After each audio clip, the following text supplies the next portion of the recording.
iPadissa on muistiinpano-ohjelma.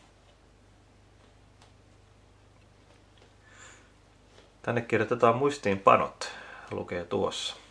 Mutta nyt haluan luoda uuden muistiinpanon, eli avaan sellaisen painamalla pluspainiketta. Nyt voin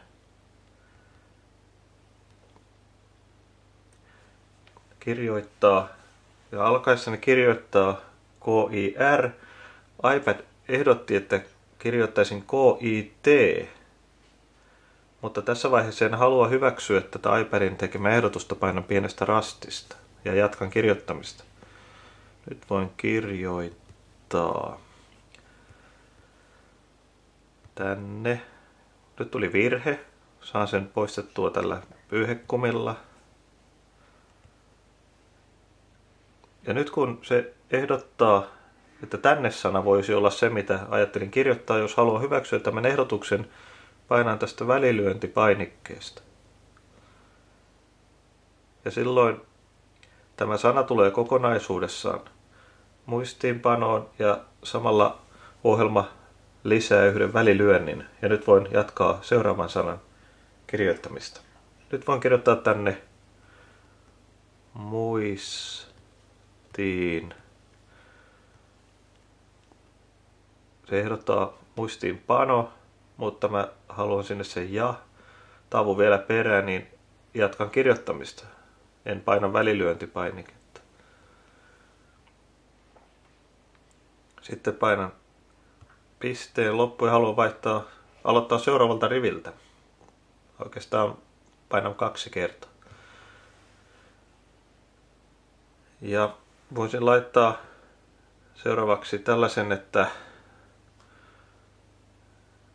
diakonia, toimisto, sijaitsee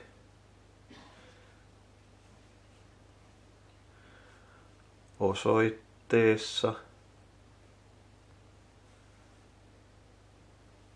iso alkukirjain tuolta painamalla keskus, katu, välilyöntiä, numeroita välillä 51 ja pilkku.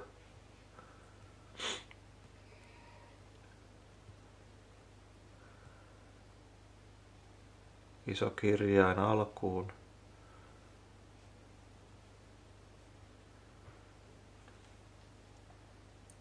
Diakoniatoimisto sijaitsee osoitteessa Keskuskatu 51 ja Kankaanpää. Nyt haluaisin katsoa kartalta, missä tällainen paikka sijaitsee.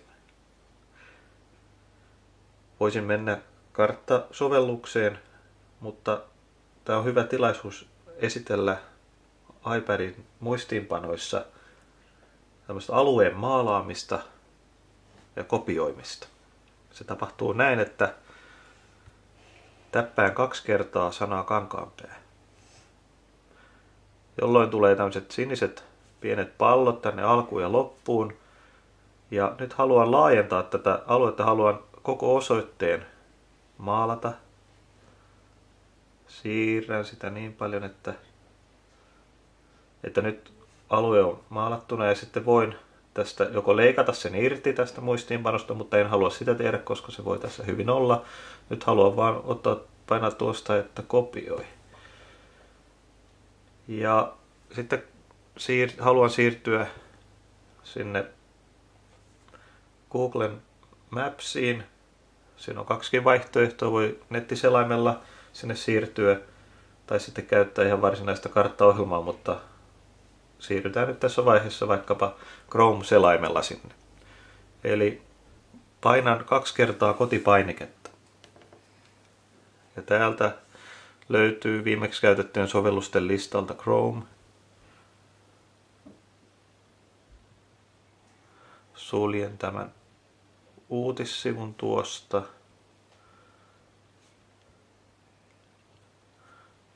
Uusi välilehti ja kirjoitan hakukenttään tai osoiteriville vai Maps, ja se ehdottaakin jo maps.google.fi. Chrome haluaa käyttää nykyistä sijaintiasi, no se sopii ihan ok. Ja vielä Mapskin haluaa sitä käyttää. Nyt se näkee, että olen täällä Kirnukallion alueella, mutta nyt tässä on hakukenttä, painan siinä pitkään.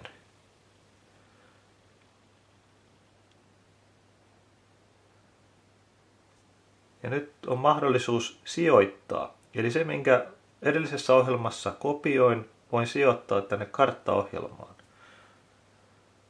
Ja sitten painan täältä suurennuslasista.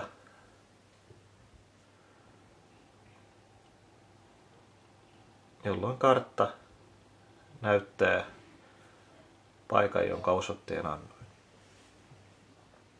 Täällä on erilaisia näkymiä, täältä voi niitä kokeilla.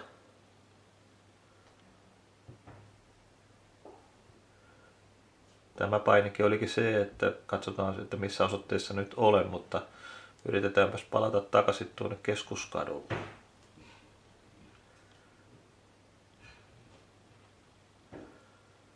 Joo, täältä sitten näitä eri vaihtoehtoja löytyy.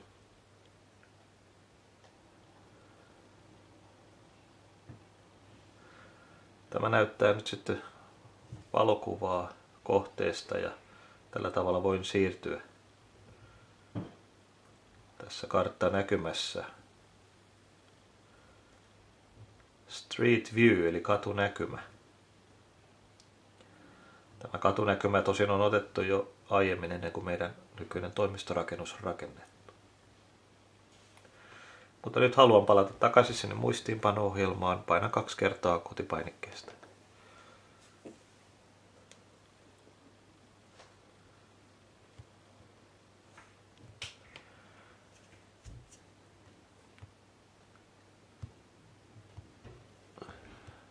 Jos huomaan,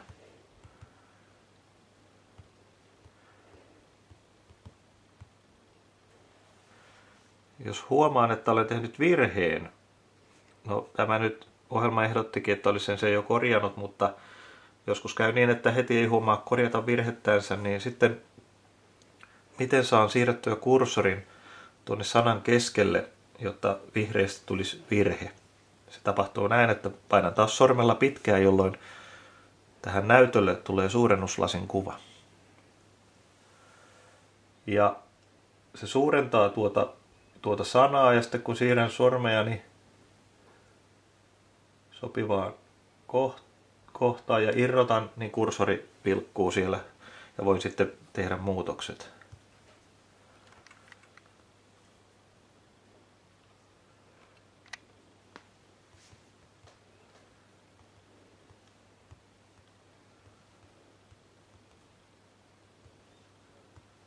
Jos toi virheen, voin korjata sen helposti.